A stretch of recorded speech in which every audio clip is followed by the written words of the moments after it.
Did you know that the human brain evolved to perceive pain 100 times more than pleasure? It's a really funny thing because in the past, the Neanderthal used to face less fear than ourselves, the human, were used to. But that's what actually distinguishes us from that, and that's what make us survive. So today I'm going to explain you the pendulum doubts and turn your deepest fear into your biggest advantages. So 100 times more amplified is fear than pleasure, right? We have to understand it, what does it mean? Because at the end of the day, most of the people are not even aware of it. In practical sense, it means in a day-to-day life, something like, I think I cannot make it. And this is basically a really normal thing, right? Basically, presuppose us from thinking what actually, make us actually die, prevent to die, right? So if I tell you, jump from the 50th floor of a skyscraper, you basically, on a normal state, you wouldn't do it, right? And that's what actually fear make us prevent to do things. Yes. At the same time, things changed, right? In the past, we used to think about it, as a survival thing, and it was totally fine. The thing is that we evolve through time, and most of the times, that kind of fear is a social fear, right? In the past, if you were excluded from your circle, right, you were pretty screwed, right? And things evolved, hopefully, and a lot of things that we fear, right, basically comes from being excluded from something. So that's the default phase. When it comes to the input, right, we live in an era where there's a lot of social media, and a lot of that comes from a bad news place. All the input, all the bad news are just gonna evolve this kind of bias, internal bias that we have. And at the end of the day, if it's something not happen for you, if we don't reach our destination, we take it for granted. And this is something that I found out to be true, especially for me, right? But it could be for everyone. If your current result doesn't speak for the self, if your current result doesn't speak for your truth at least, right, you become paralyzed and you lost your confidence in doing something, right? If the result, if the moment the result are not speaking for me, like, why should I do that, right? But I learned through time that basically this is wrong. It doesn't mean that a single event speak for your entire past. You basically become paralyzed from a serious event that for you become, literally a sentence to death, a wrong competition, right? That survival mode has helped me in the short term, but at the same time, if something goes wrong, it actually destroy everything in a period of days, and that's where it really sucks. So I really want to tell you a little bit of my story and a period where I really faced a lot of evils and fears on myself, right? So when I first started my first business, I wasn't starting for joy, right?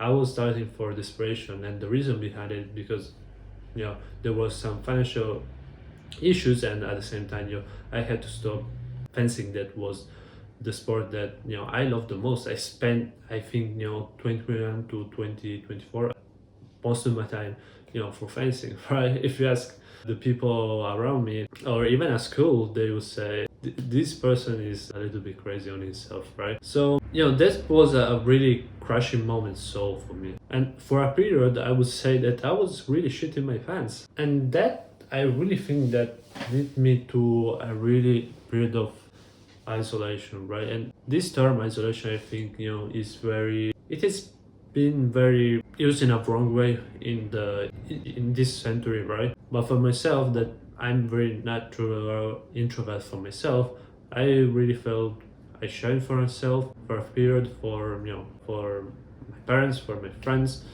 and the public result were not by my side, the current result were not by my side, the family thoughts were not by my side. So I basically, hit my work for several months. And by the time passed, I started my first marketing agency, and I would say was really driven by discipline. I knew that, when it comes to that part, when it comes to action, right, I could achieve my goals, right? What I want to do was basically, purely for the money. And by the time I understand, that's cannot only be it for it, right?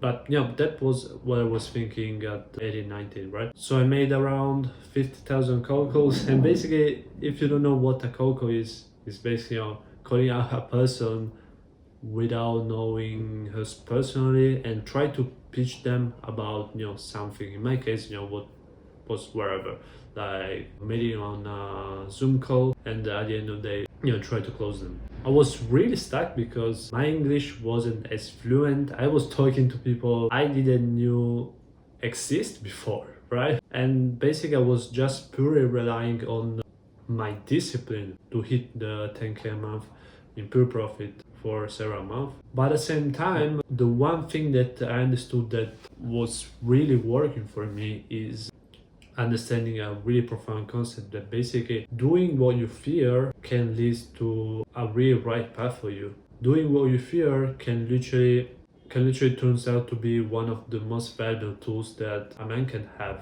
And that's when I really started to look at things, from a really external perspective, right? And in order to conquer that kind of biological state where your brain is wired, you have to look at things and emotionally for what they are, right? Not just outside the environment that you are in, right? But also for yourself. Can you look at yourself and emotionally and at the end of the day think critically for yourself, right? Not just about the external facts. And honestly, the best way I know to do this is about imagining a spectrum of things, right?